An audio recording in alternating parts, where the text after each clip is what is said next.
We go out and do club lacrosse league for DLC, and we get to know each other based off of that. We learn plays, we communicate on the field better. It just overall lets us know how our team's going to play during the summer or spring.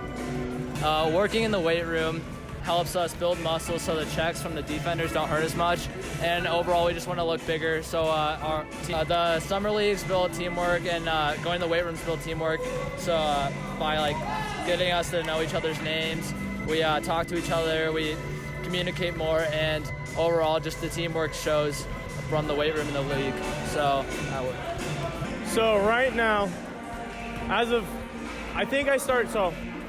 during the summer, I started to bulk up. I've been gaining weight, lifting more, eating more. I played for a travel team over the summer, and that's about it all off season. It's wall ball routines, lifting, having fun with the guys, and that's about it so far. We're gonna start conditioning here soon, though. Being in the weight room with all your guys, you kind of grow that camaraderie, and it helps with flow on the field. You really can. You get a feel for your guys in the weight room. You guys joke around, you build the camaraderie, and it just ultimately helps the flow on the field and win games.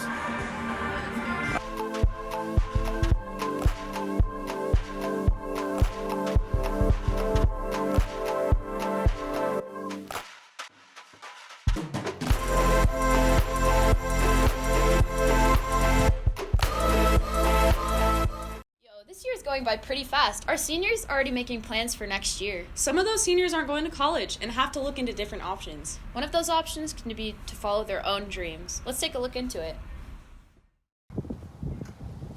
My name's Gavin, and I plan on going boot camp in February because I joined the Marines. Hey, I'm Nathan. I'm a senior, and I'd like to go to trade school for auto mechanics. I'm Elena Klinger, and I want to be a cosmetologist when I'm older. It's kind of in my family. My aunt and my grandma are both cosmetologists. So cosmetology is a 2-year program, and then you just go to state boards to get your license after. It counts for 3 elective credits. It's down in Inglewood. So I go there for the first half of the school day, and then I just come here for 1 class in the afternoon. It's way cheaper than going to college, and you can make good money with it. I like working on cars. I'm a car guy. So you're like, oh, hey, you're a senior, and what college are you going to go to? And when I tell them I'm going into trade school, they look at me like I have lobsters going out of my ears. I bought a 91 Ford Exploder, and that's exactly what it did. It's like, this is a real career potential here working on my car, and so I did a lot of reading into it, and it's not that expensive to get your trade school and stuff like that, and get enough experience to go work at a shop. You can do just fine without college. That's my advice to you. It started when I was a kid. I've always wanted to be in the military. At first, my parents were very concerned with me not going to college, but once they saw what I was doing, and then I was really motivated to do it, they have been supportive all the way through. Right now, I go to the gym about 5 days a week on top of the training that I do 3 days a week with my recruiter. The biggest thing that keeps me going is that it's a challenge. It's the branch that has the longest boot camp. They have the harder jobs. So for me, I signed infantry, so I'll be front lines. To me, it's just, I don't want to sit at a desk for the rest of my life. I'd rather do something I enjoy. I already have a ton of friends that have gone into the Marines that I've met through my recruiter, and they're more than my friends. I consider them more my brothers and sisters, if anything. So it's a very tight brotherhood, and so I feel like I'm not going to miss much from college. Cars a lot when he was a long lasset teaching me how to grow up. And so I kind of Can we photobomb some? Do I start over or what? This year isn't over yet, and there's a lot happening. The cross-country team has had a lot of accomplishments this year. We interviewed a senior on the team, EJ Rush, to find out how he gets ready for races such as state. Or EJ. I run cross-country and track and field. Every morning I have eggs. I do this because it's really the only breakfast food I know to make besides cereal, so it helps with that. We always do a 15-minute warm-up before a race, just kind of getting those legs warm and moving to perform well in a race. Then we do stretches. We do the stretches just so we don't pull anything, making sure that we're just getting at that extra lactic acid that we might possibly have. And the last thing I kind of do before a race is I put my jersey on. I wait to put it on. It's just kind of, I don't really know why I do it. It's just kind of one of those things I like having like a fresh jersey on. And then the last thing also is a superstition. I crumple up my bib. Again, I don't know why I do it. I just feel like I race faster when it's crumpled up. Well, for me, it was actually kind of different. I got strep 2 days before, so I spent most of the time at home resting and not really running. And then the day before the race, I did like 10 minutes easy and didn't feel very good. So it was just kind of a weird day for me. Everyone else was like, just doing like 40 minutes easy to 50 or doing like a little workout, but yeah, so mine just looked a little different than everybody. The most memorable moment was probably being able to break the school record this year. Everyone cheering me on and getting me all hyped up after that was just a great experience, and really couldn't ask for a better team. This last Monday was Veterans Day. But what does that mean? A CV staff member asked different people how the Army has affected their lives. Let's go take a look. What branch of the armed forces did your father serve in? He's in the U.S. Army. What rank is your father currently? He's a lieutenant colonel. How has his service affected your life?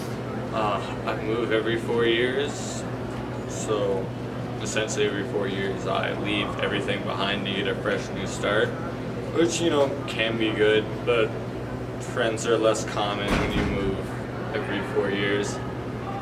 But it's also helped me, get used to new situations quickly. I'm no longer having stage fright. And he also helped me get involved in Boy Scouts. What branch of the armed forces were you in? I was in the United States Air Force. How long did you serve in the Air Force? 20 years and 6 months. What was your rank in the Air Force? I retired at the rank of technical sergeant. What was military life like for you? Well, back in the 1970s, before high-tech computers and things like that, it was more of teamwork, getting together with people to get the mission done. What did you do as a technical sergeant? Well, I started out doing briefings for missile strikes and bomb runs in the Air Force. Held a lot of different positions within the United States Air Force. I was also a teacher out at Lowry Air Force Base in Aurora, Colorado. Became a master instructor and taught Army, Navy, Air Force, and Marines. Then became a training supervisor at some point. And then after some time, they decided to make me a medical recruiter in the United States Air Force, where I recruited physicians and dentists into the United States Air Force. They beat you so badly, you regret ever coming into the world. One part of Ghana, children are bought like property, only to be exploited and underfed.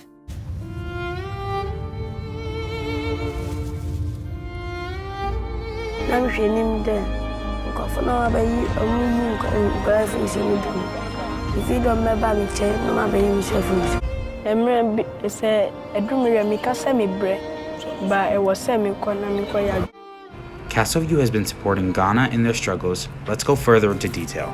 What we did is we made some care boxes, care kits for kids that were rescued from Lake Volta in Ghana.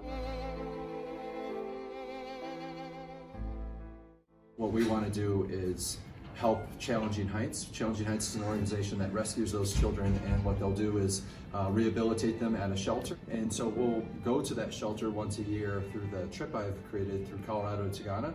And this year we thought it'd be good to give them care kits. So just kind of like almost they're opening up gifts for the first time. So for example, we have a box that this is for a boy, obviously, and inside you'll have some stuff that, you know, some socks, which actually is a big hit over there, and some toys, some stuffed animals, and some just figurines and some colored pencils, things that a kid might want to do to have just be a kid. I think a lot of the kids lost their innocence through such a tragedy that what they went through. So we just wanted to capture their innocence back. Cool thing is that anyone can do a little part of that, and it can always be just something like this.